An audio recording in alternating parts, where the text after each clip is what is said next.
Hey there, YouTube family. Dr. K here, back for another video. Welcome to my channel, Winning in Education. If you're new here, we talk all things winning in education, so whatever that means to you, whether you're new to the teaching profession and you're trying to figure out how to get successful in this teaching game, or you're a teacher leader in the classroom and you're looking to move up, perhaps into the principal role or assistant principal role, or winning in education could mean I'm done with education altogether and I need to do something different. So whatever your definition of winning in education is, we talk about it on this channel. So welcome and thanks for joining us. So today, it's going to be an interesting conversation. I am talking about your permission to say no. So let me tell you where I'm going with this. So working in education, as you know, I work in education. I'm currently a professor at a university. It's hard work. So typically, when we start to approach the summer months, whether you're a professor or you're a K-12 teacher, we start to get a little excited because, summer months we're off, typically. But this is where the insanity and the need to give yourself permission to say no comes into play as people try to steal your joy. So let me explain. As I said, I'm a professor. I'm on a 9-month schedule. What does that mean? I only get paid to work 9 months. I'm on a contract. So my contracts for this year recently ended on May 15th, and I don't go back to work until August 15th. So, which means I don't get paid during those months.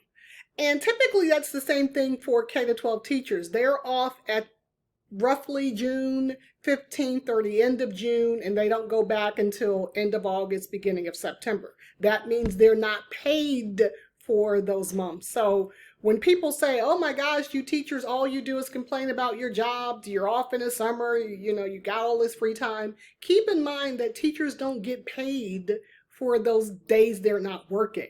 So you have to be very savvy about saving your money and making sure that you could survive through these summer months. But here is the problem. For me specifically, in this video, I'm making it for myself.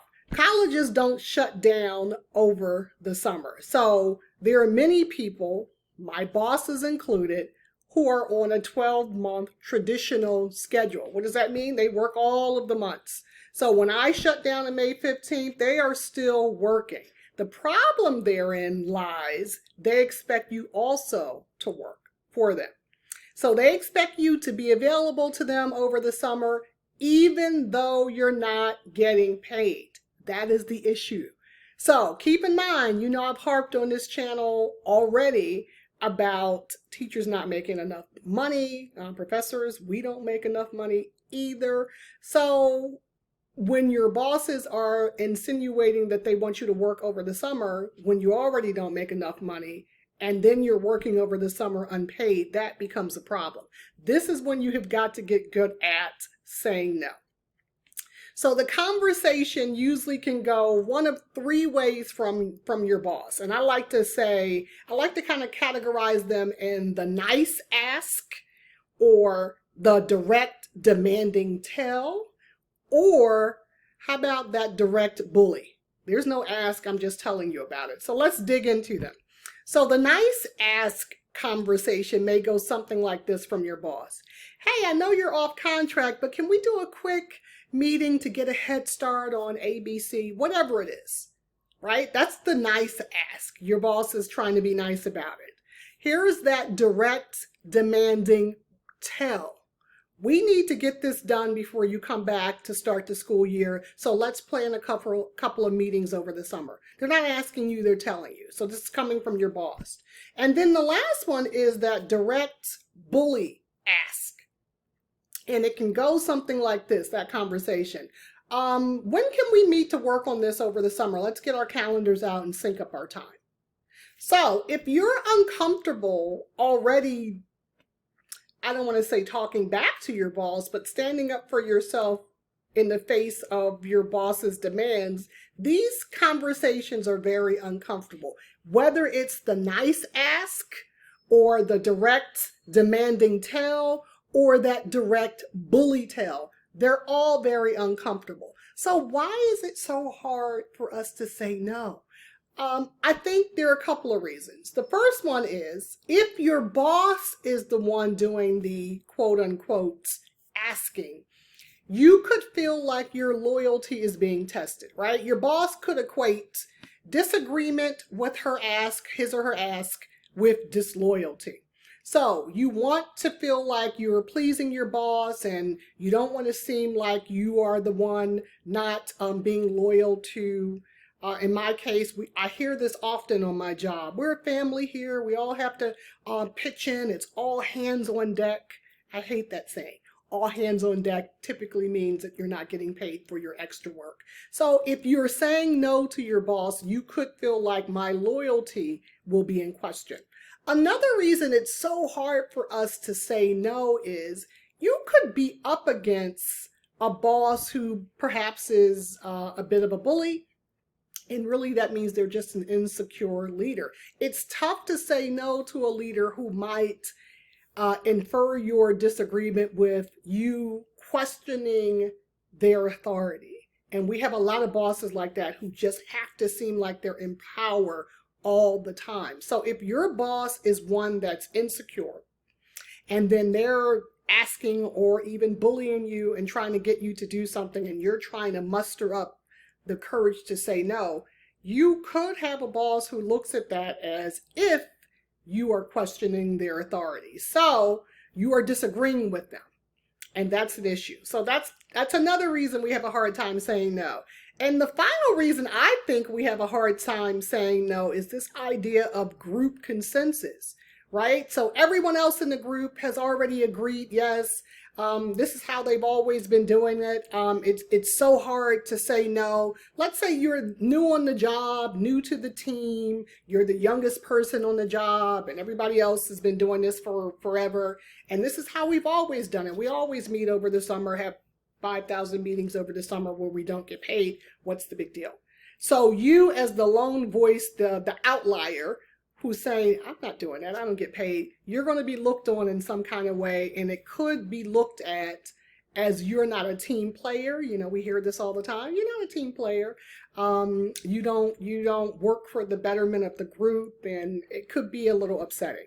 So those are reasons why I think it's hard to say no, but even in the face of all of that, I still think you got to work on it. You have got to have a plan for this insanity of people feeling entitled to your free labor. That is unacceptable. So I am charging you with get good at saying no. And how do you do that? So I'm going to give us some tips. And remember, I am making this video for myself just as much as I'm making it with you. I have already been inundated with asks, and they've been the nice asks. One was the demanding kind of tell, and I still had to stand up and it was uncomfortable, but I'm practicing it, and I'm not easily intimidated, and it's still uncomfortable for me. So this is going to be uncomfortable, but you have got to do it. So here's one thing I want you to plan on doing. First, you have to give yourself permission to say no and to buck the system. Look at if you are evaluating your time as not important over your job's time. So you are giving more value to your job than you're giving to your life, to your family life. It's not. You should be giving value and time and commitment to your self-care, right? To your family, whatever, to just mental decompressing. So if you've been giving 150% during your contract time and you've been looking forward to the summer, you have to give yourself permission to say, yeah, you know what? Yeah, I deserve this. I deserve to have a break, and I'm going to take it. So the first step is valuing your need to take a break and giving yourself permission to say no. The second one I think you do need to do to get good at saying no is pause. Pause and count to 5 when you're in these bully situations from your boss, when they're trying to back you into a corner to get you to do something that you don't want to do. Pause and count to 5. And why do I say that? Because typically, when we're in an uncomfortable situation, so you're in a hierarchical conversation, your boss and you often blurt out an answer because you're uncomfortable, right? Just so you can fill up these awkward silences, just to kind of keep the conversation going. But I want you to stop. Stop and think about what they're saying and look like you're deliberating and thinking about what they're saying so you can formulate in your mind how you're going to say no. And that goes into number 3. Make a plan and write out a speech if that's what it takes to say no. So that you know when you're in these uncomfortable situations, you have already written out what you're going to say. So you write it out, you pull it up in your mind, and then you say it, right? So pause and count to 5. Pull up your little speech you've already written out to say no, and then say no. And then number 4 is, and this is one that I'm feeling strong about, you have to be firm and quote unquote friendly. Now, I hesitated to even put friendly in there, but I know a lot of you are people pleasers and you're going to feel uncomfortable in this situation. So you can be firm and friendly at the same time. So many of us are afraid of saying no because we feel like that's being unkind. And saying no and being kind are mutually exclusive, right? But it's not. How about you be kind to yourself? You be kind to your family. You be kind to your mental health. You need time away from work, so take it. Saying no does not have to end in a confrontation. Now, I'm saying this knowing that it's not always going to go this way. Be prepared for your boss, the person you're meeting with, whoever is asking you to do these extra work without pay. Be prepared for them to make you feel bad about saying no, right? So be prepared for them to gaslight you into their way of thinking, no matter how friendly you are and how much you smile. It's not going to matter because in their mind, they already have their speech together and their agenda is to leave the meeting getting you doing what they want you to do. You have to be firm. And then number 5 is probably my favorite, and I practice this all the time. Do not elaborate. Number 5, let me repeat it. Do not elaborate. Often we say no, and then we start talking. Well, I guess, I have this and I have this, but I guess if I rearrange it, no, we're not doing any of that. You have to be steadfast in your no. So you could say something like, I have several family commitments planned over the summer, so I'll have to pass. I'm not going to be able to do it. And then stop talking. Do not explain the several things you have to do and when you have to do them, because you're going to back yourself in a corner. And remember, the person you're talking to, your boss, is looking for a way to rearrange your schedule so it accommodates them. So if they hear like, oh, I have 1 week in June that I'm off, well, we can do it that week. No. Do not elaborate. I have several family commitments for the summer, so I'm not going to be able to do it. And stop talking. Be comfortable with that silence because that's where you could get backed into a corner. Now, I'm saying this thinking that it's going to be easy. I know it's not. Be prepared for some people to do what we talked about earlier, trying to break you down. So by you being silent and smiling and kind of waiting for them to absorb what you said, they're thinking about ways to get you to say, well, is there any flexibility? No.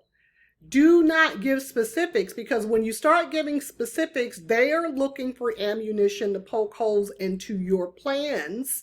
And whether your plans are massive and you're traveling the world for the summer or I have several health issues going on in the summer and whatever your plans are, none of their business. You are not available. So I really want you to practice number 5. That's the most important. Do not elaborate. Okay. And then my final one is in that conversation with clarity. Let me explain what I mean by this. So if you did not embrace my do not elaborate comment. So let's say you kept talking, and then your boss heard, excuse me, that you're going to try,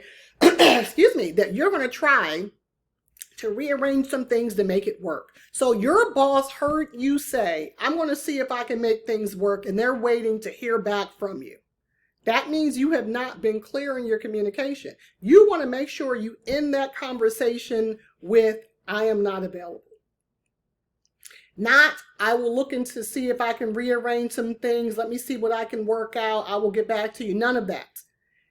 Your final answer is, I am not available. And if you have to restate I have several family commitments over the summer, I'm not going to be available. Sorry. You can say that. And then stop talking. And then your boss is going to say the rebuttal and trying to make you feel bad and trying to back you into a corner and gaslighting you. And then you're going to say, yeah, I have several family obligations over the summer, so I'm not available. Say the same thing so they can understand. Don't add on, I have several things over the summer, one of which is, nope. That goes back to number 5, which is the most important. Don't elaborate. I have several family obligations over the summer, so yeah, I'm not going to be able to do that. End the conversation with that. So if you think for 1 second that your boss is unclear, that you may be working some stuff out, end that conversation with clarity. Okay, well, I will touch base with you when I get back. I'll be out of the loop all summer, so I'll touch base with you when I get back in August. Leave that on the table. I'm not going to be checking my email. I'm not going to be seeing what I can rearrange. I'm not going to keep it in the back burner and hope something opens up. No, I will check in with you in August. Okay, so I'm being really tough here because I have had to do this already. Again, my contract ended May 15th. I've had 2 requests for meetings from my bosses. Both were nice nasties. They weren't quite bullying because I think they are a little bit more savvy in their leadership, but it was a nice nasty ask. And no. And I don't think my first boss, she's a good poker player, so I couldn't really tell whether she took it, bad or not. I don't care. My second boss was like, oh, well, maybe we can, let me know when you get things settled and then we can check back in. And I simply had to say, you know what, you can really just count me out for the entire summer. I do not want to be beholden to anyone's schedule but my own and my other family obligations that I have. I am not available the entire summer. And then I stopped talking. And I wasn't the only person in the room. Everybody else in the room had already committed, and I was the only person. I wanted to wait and see if anybody else was going to be on the other side of the island with me, and they were not. They were bullied into doing it, and I'm the only one. And typically, I'm one of 2 people who are new on this team. So the other person did it. I did not do it, and I stood my ground when she tried to back me into a corner in front of the group. No. I did smile, but the answer was no. So I left her with clarity, saying that I will not be available the entire summer. I just want to make sure, you guys, I'm not going to be available or around to check emails or, put notes on memos. Well, we'll send it to your email, and whenever you have free time, you can just check in. I'm not going to be available to do any of that.